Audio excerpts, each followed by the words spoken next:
चलिए जी स्टार्ट करते हैं। तो चलिए, लाइट पता नहीं आती जाती रहती है, आ जाएगी।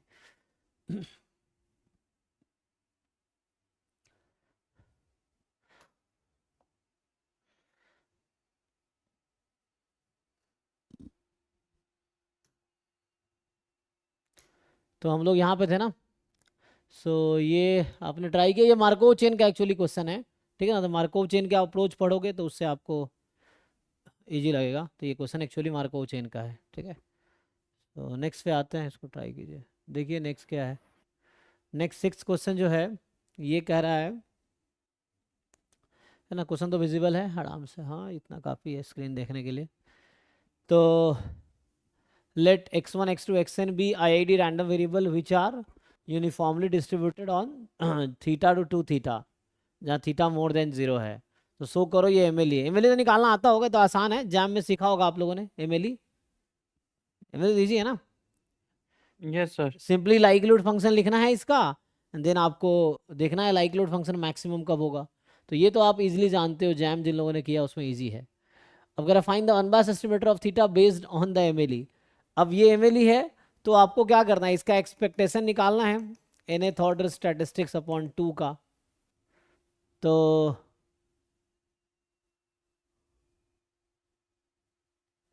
ये निकालोगे ना तो समथिंग आएगा, फॉर एग्जांपल के थीटा टाइप का आ जाएगा, मान लो कुछ ना कुछ तो आएगा। तो के को इधर भेज देना, तो क्या हो जाएगा, या अपॉन 2 छोड़ दो, हाँ ठीक है, और कुछ तो आएगा यहाँ पे। तो के को इधर भेज दो, तो इसका मतलब expectation of nth order statistics upon 2 के इज थीटा। तो ये आंसर हो जाएगा, कर लेंगे ना, आसान है। तो बस यहाँ पे आपको nth ऑर्डर स्टैटिस्टिक्स का एक्सपेक्टेशन निकालना है, उससे हो जाएगा। तो ये भी हो जाएगा वैसे ही।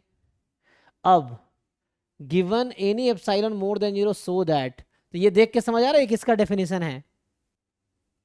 Convergence in probability. हाँ, सो ये xn/2 converges in probability to theta.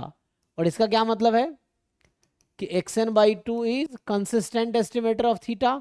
ये डेफिनेशन है कंसिस्टेंट एस्टिमेटर का। और आपको पता है कि एमएलई इज कंसिस्टेंट, तो हो गया। यस ठीक। सर। सो एमएलई से अनबायस्ड आ जाएगा, एमएलई इज कंसिस्टेंट। सो हो गया ये प्रूफ। तो सीधा आप अगर ये थ्योरम दिखा दिया तो इसका प्रूफ लिख सकते हैं आप, कि एमएलई कंसिस्टेंट होता है, वो दिखा दीजिए तो हो जाएगा। मतलब ये थ्योरम ही है कि एमएलई इज कंसिस्टेंट। तो एमएलई कंसिस्टेंट है तो ये हो गया। तो ये कहना चाह रहा है, ये डेफिनेशन है कंसिस्टेंट एस्टिमेटर का, कि if T converges in probability to theta if and only if T is consistent estimator of theta. तो उससे हो जाएगा, ठीक है। तो ये तो इजी था। सर सी पार्ट में शो करना है कि ऐसा होता है। हाँ, तो सो करो, डेफिनेशन से करो, दिखाओ। मतलब ऐसे तो दिख रहा है कि कंसिस्टेंट एस्टिमेटर है, बट चलो दिखा देते हैं ना, कोई दिक्कत नहीं है, सो कर देंगे ना। तो मुझे ये बताओ, अगर मैं ये निकालूं यहाँ से, limit n tends to infinity expectation of xn/2, ये थीटा आ गया। And limit n tends to infinity variance of xn/2, ये 0 आ गया। तो इसका क्या मतलब है। Sir consistence estimator. हाँ, तो इससे ये प्रूव हो गया कि xn/2 इज कंसिस्टेंट। थ्योरम कहता है कितना, थीटा। एंड इससे ये प्रूफ हो गया। तो जी थ्योरम का सर। हेल्प किया, उससे भी हो गया। क्योंकि थ्योरम है कि अगर ऐसा होगा तो कंसिस्टेंट एस्टिमेटर, कंसिस्टेंट में तो डेफिनेशन है ऐसा होगा, और ऐसा होगा तो इसी का डेफिनेशन ये है। तो इक्विवेलेंट ही है सब। नेक्स्ट जो है सेवेंथ क्वेश्चन देखिए। तो सेवेंथ कह रहा है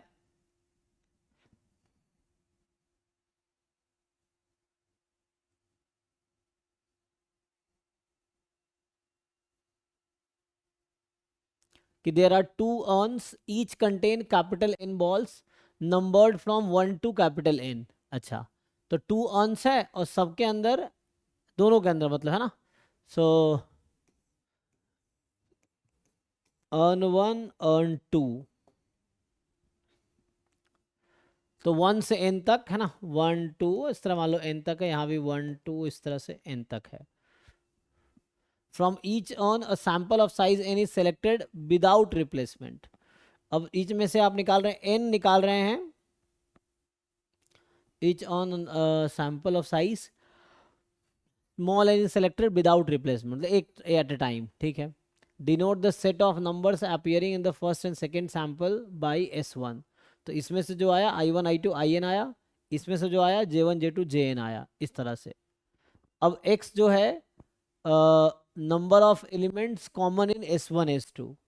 अब देख रहा है कि कितने एलिमेंट कॉमन है S1 S2 में, वो आपको x x कार्डिनलिटी x तो यहाँ नंबर हो जाएगा ना, number of common element in S1 S2 कुछ भी हो सकता है सारे कॉमन आ जाए, हो सकता है एक भी कॉमन ना हो, लेकिन डिपेंड करता है कितने एलिमेंट है, n और n में क्या रिलेशन उसके अकॉर्डिंग डिपेंड करेगा। तो अभी के लिए कुछ फिक्स करके करोगे ना तो आसान रहेगा, आप कैपिटल N फिक्स कर लो, स्मॉल n भी फिक्स कर लो, तो इस तरीके से कुछ हो सकता है।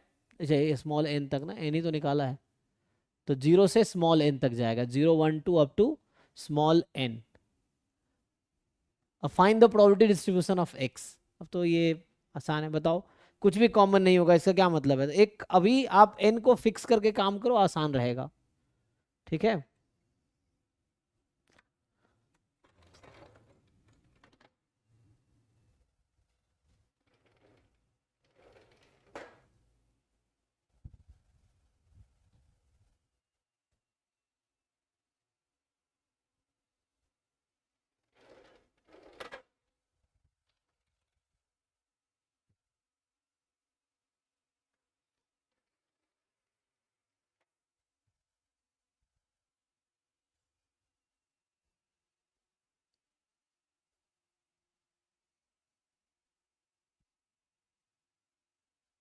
हम्म जैसे अभी ना एक काम करो, चलो n को हमने मान लो 10 रख दिया फॉर एग्जाम्पल, और स्मॉल n को मैंने 2 रख दिया। पहले पर्टिकुलर केस के लिए काम कर लो, जनरल के लिए काम करना आसान होता है ना। तो उस तरह से मान लो, तो 1 से 10 है, n बराबर 2 है। तो अब यहाँ पे अगर इस केस में बात करूंगा तो x की वैल्यू 0 1 2 होगी, यही ना। अब आपको निकालना है प्रोबेबिलिटी x बराबर 0। तो इसका क्या मीनिंग है कि आपने दो एलिमेंट यहाँ से निकाले, दो यहाँ से मिला निकाले, और कोई भी कॉमन नहीं है, कोई भी कॉमन नहीं है, तब निकालो उसकी प्रोबेबिलिटी क्या हो सकती है, एंड देन जनरलाइज इट। और दूसरा में खुद ही ये कह रहा है कि मान लो n 6 है and the observed value of x 4 है, तो मतलब चार एलिमेंट कॉमन है, तो obtain the method of moment estimate of n। अच्छा, सो अब मान लो स्मॉल n की वैल्यू 6 है और observed value of capital X 4 है, ठीक है। तो स्मॉल n की वैल्यू 6 है, कैपिटल X की वैल्यू 4 है। हाँ, तो बताओ method of moment estimate of n, तो इसका क्या मतलब हो गया? एवरेज को इक्वल करना होगा एक्सपेक्टेशन ऑफ n के, तो n तो यहाँ रैंडम हो जाएगा।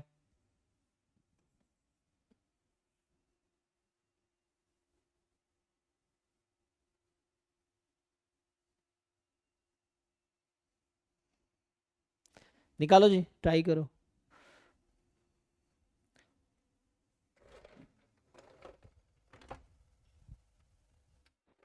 तो प्रोबेबिलिटी है x इज इक्वल टू 0 आ रही है n-2c2 अपॉन n0।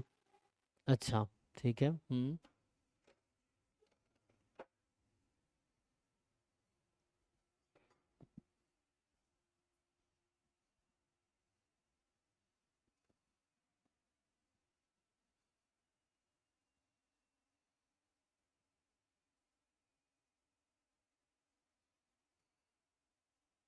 निकाल पाओगे ना, देखो। अब इसमें जब n 6 मतलब 6 एलिमेंट ड्रॉ किया, उसमें चार कॉमन आ गया, तो बताओ method of moment estimate n का क्या होगा? तो चार कॉमन है और 6 ड्रॉ किए हमने, तो n का एस्टिमेटेड वैल्यू निकालनी है आपको।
कुछ समझ आया जी आप लोगों को?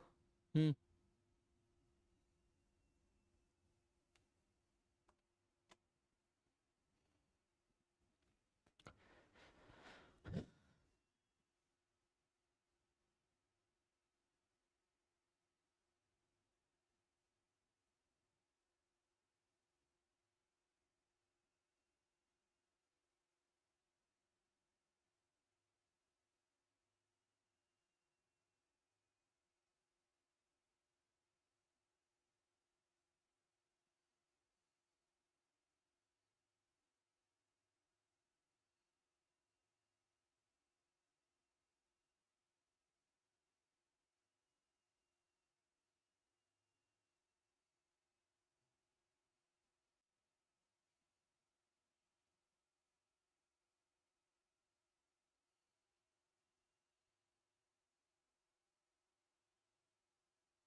तो यहाँ से ई एक्स कितना आएगा अगर, अच्छा पहले एक्स ई एक्स निकालना पड़ेगा ना। Method of moment estimator N का निकालना है।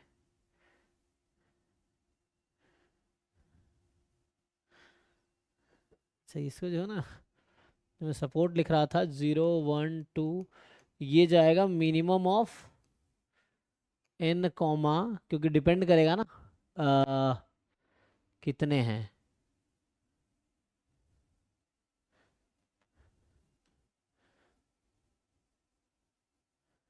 एन के एन कॉमन हो सकते हैं, लेकिन वो तब होंगे जब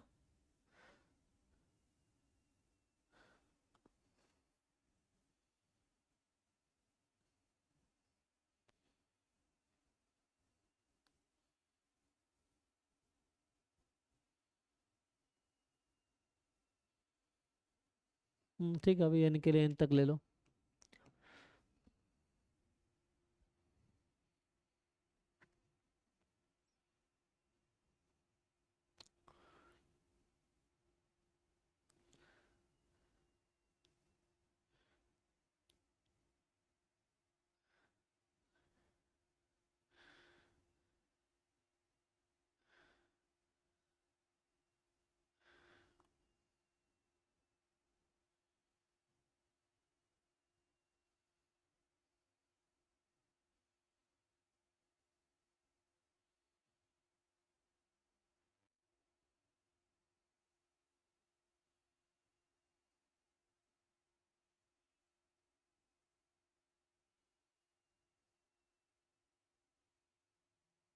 क्या हम यहाँ बोल सकते हैं एक्स का डिस्ट्रीब्यूशन हाइपर ज्योमेट्रिक होगा? तो हाइपर ज्योमेट्रिक में अगर करें तो क्या होगा?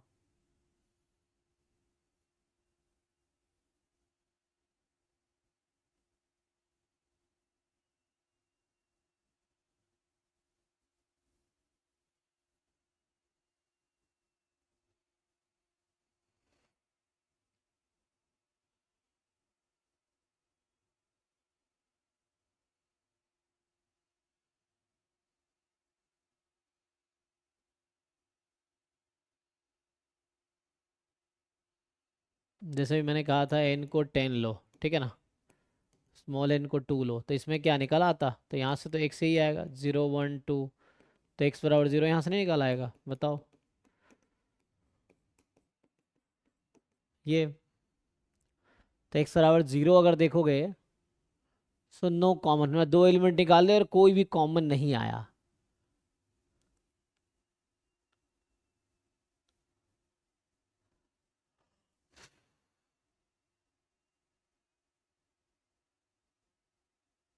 तो हमें तो दो है ना, दो वहां से भी निकाले, दो उसमें से निकाले, टू अर्न्स हैं।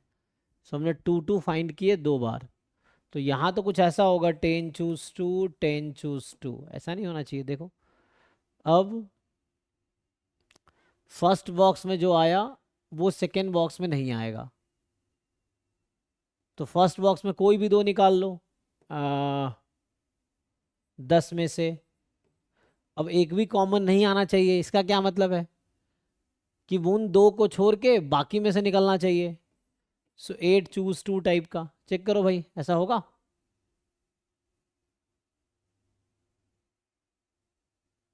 पहले बॉक्स में से कोई भी दो निकाल लिए, अब वो जो दो आएंगे वो एक्चुअली कॉमन नहीं होनी चाहिए सेकंड वाले में, है ना? तो हमने वो हटा दिया पहले ही वो दोनों, तो बचे 8 में से दो निकाल लिए, ऐसा होगा। एक कॉमन रखना है तो यहाँ भी ऐसे ही है, अगर एक निकालने हैं, है ना? अभी इसका निकालता हूँ 1 का। सो यहाँ भी तो ऐसे ही होगा 10 चूज 2 10 चूज 2। अब यहाँ क्या है, पहले दो निकाल लो। अब इसमें एक ही कॉमन रखना है, तो इसका मतलब है बाकी 9 में से आपको एक निकालने हैं और इन दो में से एक निकालने हैं। ओके, तो एट द एंड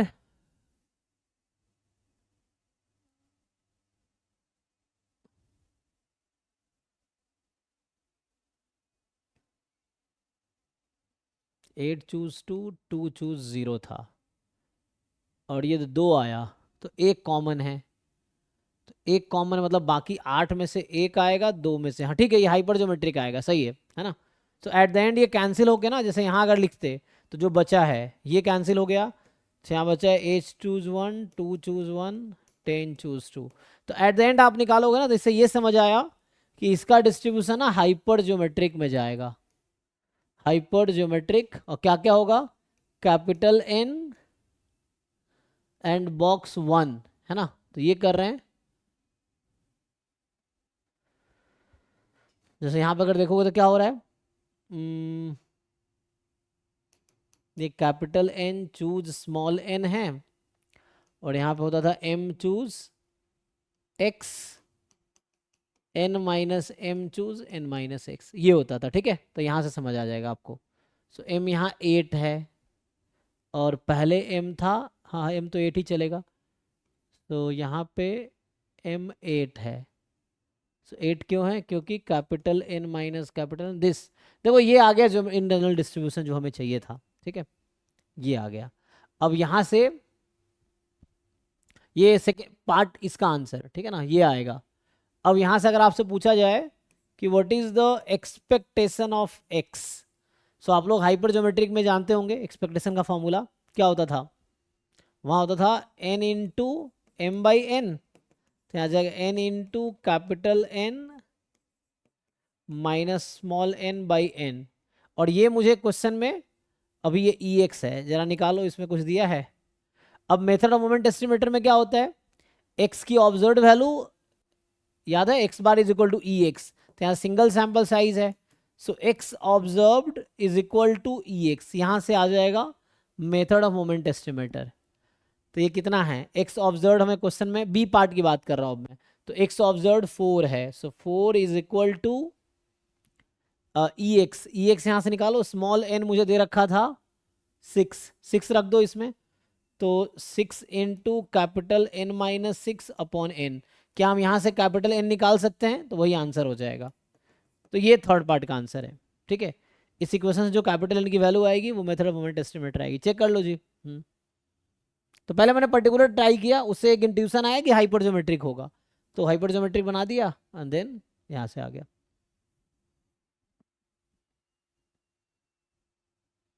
और इसको सॉल्व कर लो आप, 4 is equal to 6 into N minus 6 upon capital N, इससे जो एन की वैल्यू आएगी वो एन का मेथड ऑफ मोमेंट एस्टिमेटर होगा। तो ये आंसर है इस क्वेश्चन का। 8th में आते हैं, तो 8th क्या कह रहा है देखिए। So the 8th question is, पढ़ो पहले तुम लोग, पढ़ो देखो क्या कहना चाह रहे हैं।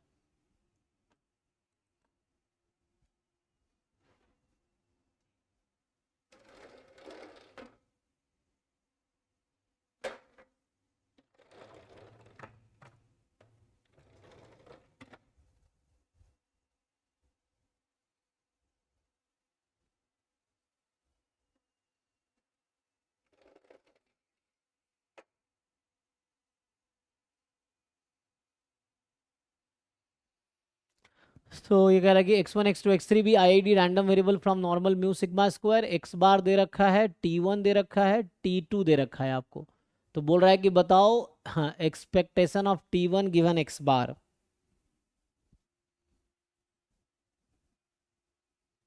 And expectation of T2 given T1 given T2।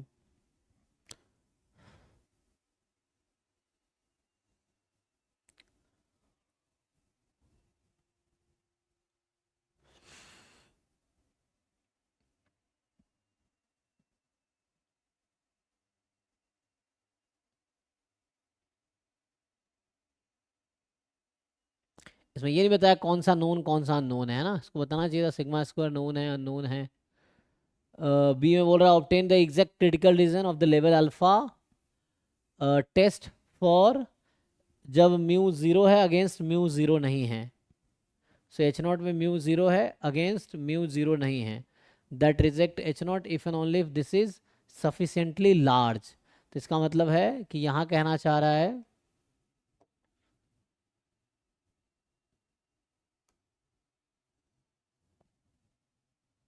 अच्छा देखो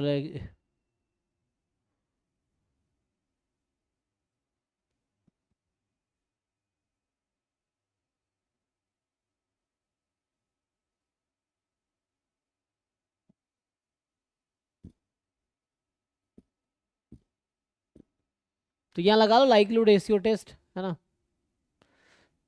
अच्छा यहाँ तो ये दे रखा है ना क्रिटिकल रीजन, तो एक्चुअली यहाँ पे तो दे रखा है कि reject H not if and only if reject H not if and only if x bar square upon T1 is more than equal to some k. जब सफिशिएंटली लार्ज बोलता है ना इसका मतलब ये है, तो ये दे रखा है। तो यहाँ साइज का फॉर्मूला लगा लो, यहाँ से आ जाएगा। सो आप साइज का यहाँ से फॉर्मूला अप्लाई करो, you apply formula of size,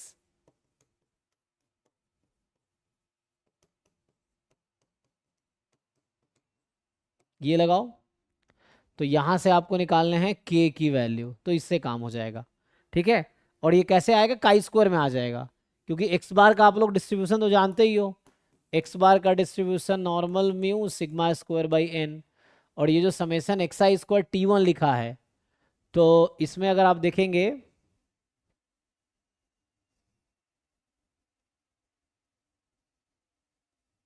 तो ये नॉन, अच्छा काई स्क्वायर तो ये भी होगा लेकिन नॉन सेंट्रल काई स्क्वायर हो जाएगा T1 का डिस्ट्रीब्यूशन ना। क्योंकि एक्स बार तो ऐसा है ना, तो यहाँ पर जो रिजेक्ट एच नॉट है इफ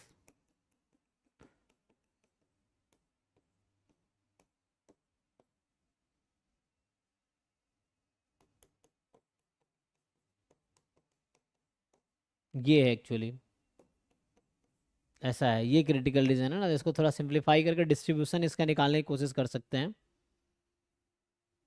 अच्छा अंडर एच नॉट ना, तो म्यू तो जीरो कर देंगे। अच्छा म्यू अगर जीरो हो गया तो ये आ जाएगा, तो फिर ठीक है काई स्क्वायर में आ जाएगा सिग्मा स्क्वायर टाइम, चल जाएगा है ना। तो ये भी काई स्क्वायर आ जाएगा, ये भी काई स्क्वायर आ जाएगा। तो काई स्क्वायर का रेशियो क्या होता है, उसको थोड़ा नंबर से शिफ्ट कर दोगे तो एफ डिस्ट्रीब्यूशन में जाएगा। तो यहाँ पे कहीं ना कहीं ये के जो है ना एफ डिस्ट्रीब्यूशन के टर्म में आएगा फिर, क्योंकि ये भी काई स्क्वायर में ब्रेक हो जाएगा, ये भी काई स्क्वायर में अंडर एच नॉट ना। तो अंडर एच नॉट मीन तो जीरो है, और मीन जब जीरो हो जाएगा है ना, यहाँ म्यू जीरो कर दोगे तो ये नॉर्मल जीरो सिग्मा स्क्वायर हो जाएगा। तो इस केस में एक्स आई ना, तो एक्स आई अपॉन सिग्मा का जो डिस्ट्रीब्यूशन होगा नॉर्मल 0 1 हो जाएगा ठीक है। सो ऐसा आ जाएगा, तो यहाँ से x i square upon sigma square chi square 1 हो जाएगा ठीक है। तो मैं आइडिया दे रहा हूँ कि डिनोमिनेटर कैसे काई स्क्वायर होगा, और वैसे न्यूमिनेटर भी काई स्क्वायर हो जाएगा। काई स्क्वायर का रेशियो लो, फिर एफ में चला जाएगा, उससे आप निकाल पाओगे। तो सी कुछ ऐसा आएगा, मान लो एफ एम एन और अल्फा टाइप का, इस तरह से कुछ बनेगा। यहाँ क्या है, मोर देन है कि लेस देन, मोर देन है। तो हम लोग यही लेते थे ना, more than equal to F distribution अगर लिखे हम, तो जैसे मान लो अभी काई स्क्वायर से बना देता हूँ। तो यहाँ है ना, इधर अल्फा लेते हैं तो ये अल्फा होता है, तो एफ एम एन अल्फा। तो इस टाइप का कुछ आंसर आएगा। ये एम एन आपको देखना है डिग्री ऑफ फ्रीडम क्या होगा ठीक है, मैं जिस बता रहा हूँ आंसर इस टाइप का आएगा बी पार्ट में। तो ये बी पार्ट का आंसर हुआ। अब आते हैं ए पार्ट में ठीक है। सो ए पार्ट में कंडीशनल एक्सपेक्टेशन निकालना है T1 गिवन एक्स बार। ओके ठीक है, देखते हैं। तो यहाँ क्या बताया नहीं है कि क्या है एक्चुअली है ना, जैसे ठीक है बी पार्ट तो हो जाएगा। अब आते हैं फर्स्ट पार्ट पे। तो T1 एक्चुअली है वो x1 square plus x2 square plus x3 square, ठीक है, ये है।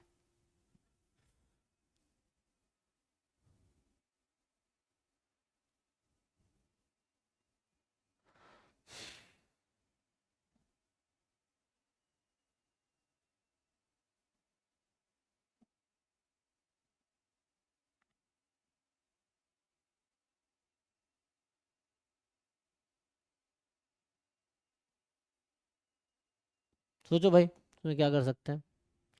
तो बी पार्ट तो मैंने कर दिया है, फर्स्ट पार्ट देखो क्या कर सकते हो, इसको ट्राई करके।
कर पा रहे हो भाई, आप लोग कर पा रहे हो कि नहीं देखो।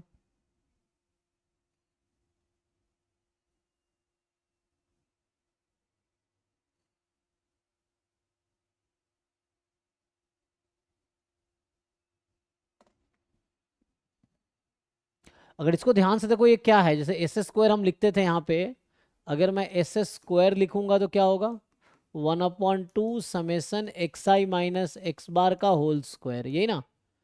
सो यहाँ पे जो ये T2 है, अगर ध्यान से देखो आप, तो ये 2 गायब है, 2 से मल्टीप्लाई डिवाइड कर दो, तो ये 2/3 एस स्क्वायर है। और आपको एक चीज पता होगा कि नॉर्मल डिस्ट्रीब्यूशन में क्या होता है, x bar and s square are independent होता है ना।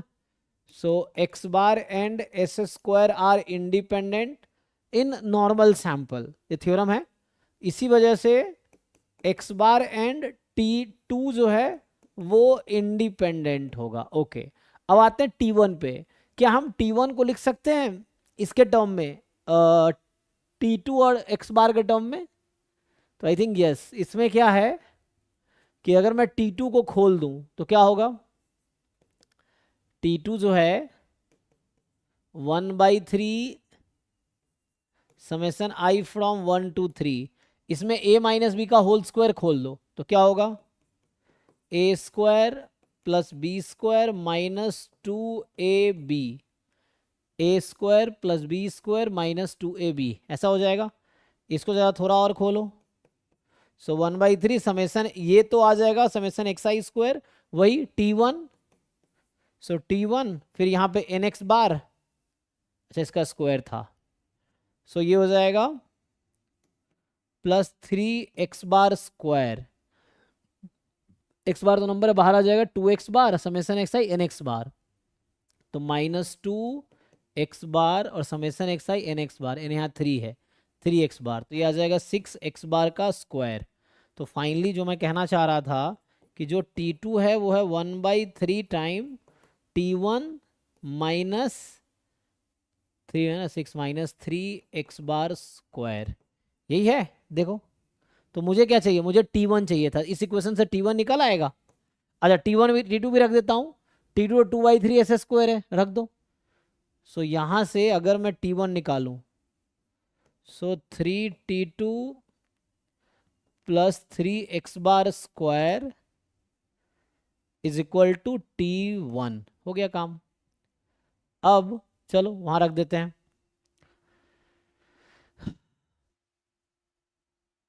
सो मुझे t1 चाहिए ना, हाँ रख दो t है ना। सो इसी t1 को मैं s के टर्म में लिख देता हूँ, तो t1 जो है यहाँ से 3t2 किसके इक्वल होगा, 3t2 2s स्क्वायर होगा, सो 2s square plus 3x bar का होल स्क्वायर, हो गया काम। देखो तो ये रिलेशन यूज करके ना हम लोग बी पार्ट ये वाला सॉल्व कर सकते हैं ये। सो एक्सपेक्टेशन t1 की जगह रख दो 2s square plus 3x bar का whole square given x bar, ठीक। तो होगा क्या, यहां से S square and x bar are independent, तो कोई फर्क ही नहीं पड़ेगा इसको, एक्स बार गिवन है तो। सो 2 बाहर करो, e of s square given x bar plus 3 बाहर करो, e of x bar square given x bar. मैं ये कहना चाह रहा हूँ यहाँ से, सो ये just e of s square, क्योंकि x bar s square are independent 3, और यहाँ एक्स बार तो गिवन ही है, तो ये खुद एक्स बार स्क्वायर आ जाएगा। और ये एस स्क्वायर का मीन कितना होता है, S square is unbiased estimator of sigma square, तो यहाँ से आ जाएगा 2 sigma square plus 3x bar का होल स्क्वायर। तो ये आंसर है इस वाले पार्ट का, ठीक है। So this part is actually this, ये आ गया। सो ये आंसर हो गया, क्योंकि यहाँ जो गिवन है ना उसके टर्म में आएगा, तो ये एक्स बार के टर्म में आएगा, ये हो गया। सिमिलरली t1 गिवन t2 यहाँ से निकाल लो, तो यहाँ से t1 की जगह ये रख दो, हो जाएगा आंसर। सो सिमिलर आ जाएगा, सिमिलरली ये भी आ जाएगा। पुट करो यहाँ पर t1 की वैल्यू, ये t1 रख दो और t2 की जगह भी रख देना ये वाली चीज़, t2 वाला ये वाली चीज़ रख देना। तो सेकेंड पार्ट अगर मैं सॉल्व करूँ कि t1 गिवन t2, तो इसका मतलब है एक्सपेक्टेशन ऑफ t1 की वैल्यू यहाँ से रख देते हैं 3t2 plus 3x bar square given t1 given t2। अब t2 तो इंडिपेंडेंट है, तो मतलब यहाँ से तो इसका जो आंसर आएगा, कलर चेंज कर देता हूँ ताकि दिखेगा, तो यहाँ से 3t2 गिवन t2 हो जाएगा, x बार और t2 इंडिपेंडेंट है, तो 3 time e of x bar square, ओ एक मिनट, गिवन दिस ना, गिवन है तो कांस्टेंट आ जाएगा, तो e गायब हो जाएगा, तो ये आ जाएगा। तो कहने का मतलब आंसर ये आ गया 3 टाइम x बार स्क्वायर। ये आंसर है दूसरे वाले पार्ट का, पहले पार्ट का आंसर ये, दूसरे पार्ट का आंसर ये। ठीक से अपना कैलकुलेशन कर लो। मैं आपको बस एक आइडिया देना चाहता हूँ कि जैसे e of x given x, ये x होता है, बस ये ध्यान रखना। तो यही मैंने यहाँ भी यूज़ किया है, अगर आप यहाँ देखेंगे तो ये यूज़ हो गया है, ठीक है। यहाँ भी यही चीज़ आएगी, एज इट इज़ आ गया है, ठीक है। तो ये हो जाएगा, इससे आंसर आ गया।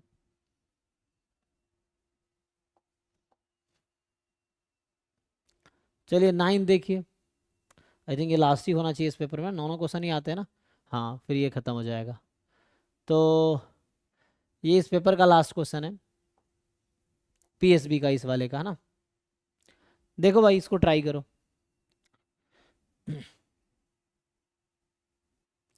तो आपको ये क्या दे रखा है, consider linear regression model y बराबर alpha plus beta x i plus e i, error term है e i, x i fixed है, ई आई रैंडम एरर है with mean 0 variance sigma square, define 2 estimators of beta as follows, ठीक है। तो ये आप पहचान पाओगे यहाँ पे समेशन वाई आई है ना. So obtained an unbiased estimator of beta as a linear function, linear combination of beta hat and beta 2. Find the mean square error of beta and beta 2, which between v1 v2 has a lower mean square error. तो ये तो आसान question है. देखो basic regression पढ़ा है, simple linear regression, उससे आ जाएगा. तो पता लिस्ट स्क्वायर एस्टिमेटर जो होता है ना, इसमें आप जानते होंगे ना अल्फा हैट का फॉर्मूला, बीटा हैट का फॉर्मूला. सो बीटा हैट क्या होता था, S X Y upon S X X, और ये आ जाता है Y bar minus beta hat X bar. ये आता है लिस्ट स्क्वायर. और ये जो लिस्ट स्क्वायर एस्टिमेटर है वो भी अनबायस एस्टिमेटर है ना. Least square estimator is also unbiased estimator. तो आपको समहाउ उसको इसके टर्म में लिख देना है. करके देखो, इसका डायरेक्ट एक्सप्रेशन मिल जाएगा है ना. तो ये सब आसान है, मतलब ये कहना चाह रहा हूं कि दिस इज इजी. किसका लोअर मीन स्क्वायर एरर निकाल लो, मीन स्क्वायर एरर इसका. तो ये जो एक है ना उनका जो क्या है सलभ सर का नोट्स है सिंपल लीनियर रिग्रेशन का, उसमें आपको इजीली मिल जाएगा. देखो जिनको दिक्कत है, बाकी मैं भेज देता हूँ उनका नोट्स, तुम एक बार देख लेना जिनको दिक्कत हो उनको.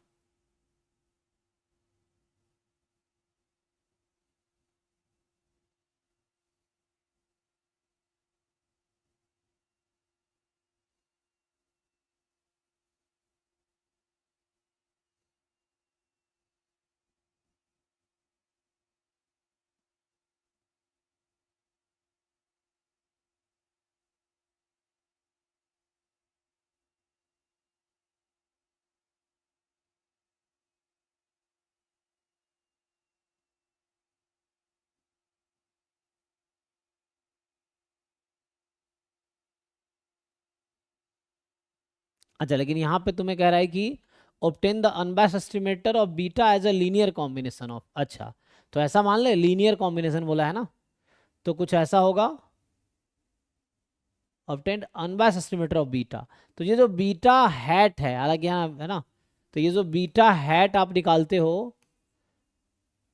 S X Y upon S X X, इसको लिखना पड़ेगा lambda 1 time beta 1 hat plus 1 minus lambda time beta 2 hat. इससे काम हो जाएगा. अच्छा, तो ये कॉन्वेक्स कॉम्बिनेशन हो जाएगा. तो लैम्डा 2 ले लो, इसको चाहो तो इसको लैम्डा 2 ले लो, तो इससे कुछ मिल जाएगा. तो इसको ब्रेक करना पड़ेगा, सिंप्लीफाई करना पड़ेगा, तो उससे आ जाएगा. आ जाएगा. ऐसा लिखना पड़ेगा. And find mean square error of beta beta. फिर मीन स्क्वायर एग्जैक्ट फॉर्मूला होता है कि है ना, एम ए सी निकालो बीटा 1 हैट का, एम ए सी निकालो बीटा 2 हैट का, है ना, ये निकालो. फिर कह रहा है which between this has lower mean square. अब कंपेयर कर लो, ये सिंपल कंप्यूटेशनल क्वेश्चन है, ये हो जाएगा, इजी है, देख लो.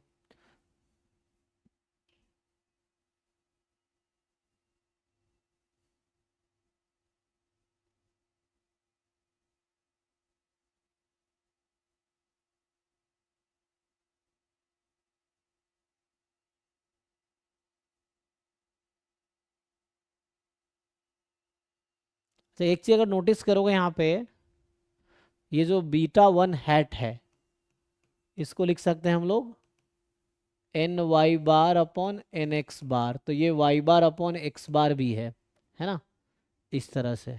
ओके, और इसको बीटा डी इसको x y whole bar upon x square का वो है. अच्छा ठीक है, कोई बात नहीं. सो आई थिंक यहाँ से तुम फाइंड करोगे ना, सो ई ऑफ बीटा 1 हैट भी आई थिंक बीटा ही आएगा, और ई ऑफ बीटा 2 हैट भी बीटा ही आएगा. तो यहाँ से जो आपको चाहिए था अनबायस्ड एस्टिमेटर ऑफ बीटा, तो ऐसा कुछ हो जाएगा lambda time beta 1 hat 1 minus lambda time beta 2 hat, ऐसा आ जाएगा. और ये जो बीटा हैट है उसको मैं बोल रहा हूँ, ये ऐसा आ जाएगा. बाकी निकालो मीन स्क्वायर एरर, आसान है. तो एक मैं नोट्स भेज देता हूँ ग्रुप में, आप उसको पढ़ के इस कैलकुलेट कर लो.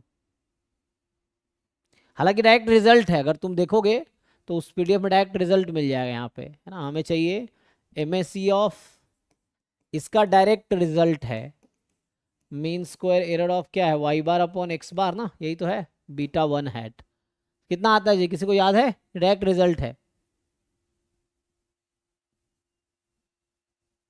ये, आई थिंक ऐसा कुछ आएगा, एन सिग्मा स्क्वायर, यहाँ पे दिया ना variance sigma square upon summation x i square, ऐसा आता है जी। देखो ये I think summation x i का होल स्क्वायर आता है, सो कंफर्म कर लेना ऐसे इस तरह कुछ आएगा।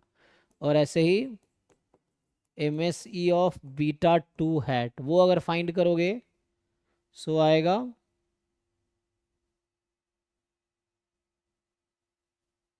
आई थिंक ये आएगा सिग्मा स्क्वायर अपॉन ये आएगा ऐसा। इसका ही रिजल्ट है डायरेक्टली, इसका प्रूफ मैं नहीं लिख रहा हूँ but you can try directly. और इन दोनों में देख लो कौन सा छोटा है, इन दोनों में से पता चल जाएगा। सो विच हैज़ लोअर वेरिएंस, ये देख लो। हाँ यहाँ एन भी मल्टीप्लाइड है, समेसन करके स्क्वायर है, ये ज़्यादा होगा आई थिंक। ठीक है तो इससे कर लो, बाकी मैं नोट्स एक बार भेज देता हूँ।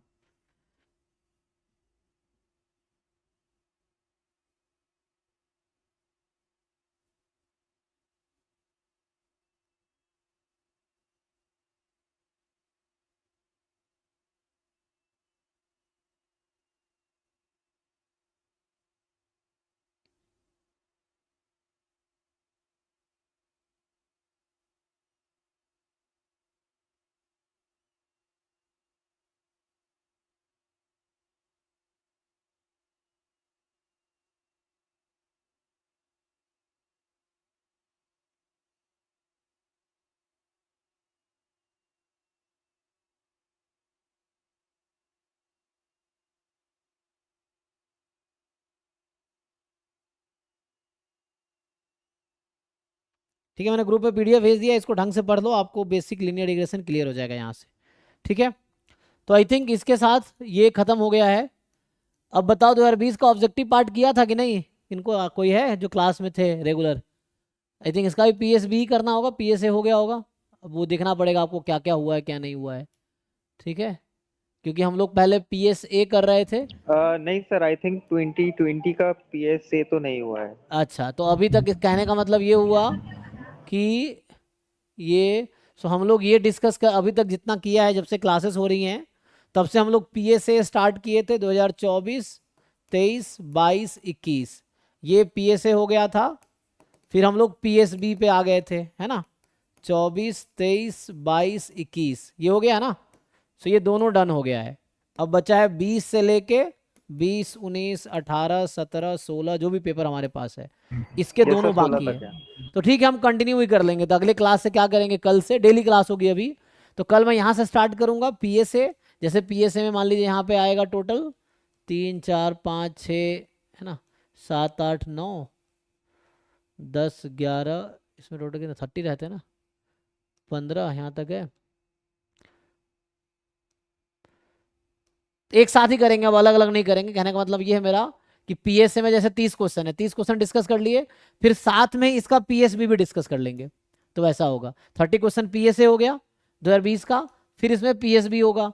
तो सेम टाइम पे हम लोग पीएसबी भी उसी दिन मतलब कंटिन्यूएशन नेक्स्ट डे जो भी है लगातार पहले वैसा करेंगे, फिर पीएसबी डिस्कस करेंगे 20 का हो जाएगा। तो मतलब अगली क्लास होगी 2020 का पीएसए, फिर पीएसबी 2019 का पीएसए, पीएसबी, इस ऑर्डर में हम लोग कंटिन्यू करते चले जाएंगे। ठीक है तो चलो ठीक है अगली क्लास में कंटिन्यू करते हैं, आज ये स्टॉप करता हूँ। तो हालांकि क्लास 11 बजे तक थी लेकिन ठीक है कोई बात नहीं। बाकी आपका काम है, मेन तो आपको सॉल्व करना है। तो अब मैं चाहूँगा आप पहले बैठ के इसको सॉल्व करो, एग्जाम तो आपको देने हैं, तो इनको एग्जाम देना है उनको ज़्यादा मेहनत करना है ना, क्योंकि आप नहीं करो कोई और मेहनत करेगा उसका एग्जाम निकलेगा। सो वैसा है, सो आपको खुद सॉल्व करने हैं। तो मैं अब यही कहूँगा कि अभी आप लोग बैठ के इसको सॉल्व कर लो, जो क्वेश्चन फंसते हैं कल मेरे से डिस्कस करो। कल भी क्लास होगी, टाइम यही रहेगा 9 से 11। तो कल हम लोग यहाँ से स्टार्ट करने वाले, तो अभी बैठ के आप क्या करो अभी, है ना, ये पीएसए इसका कंप्लीट कर लो, पीएसबी भी कंप्लीट कर लो, जो क्वेश्चन फंसेगा कल डिस्कस करो, या हम कल डिस्कस करेंगे फिर उसमें आगे देखेंगे। ठीक है तो अभी यहीं स्टॉप करते हैं, चलिए थैंक यू।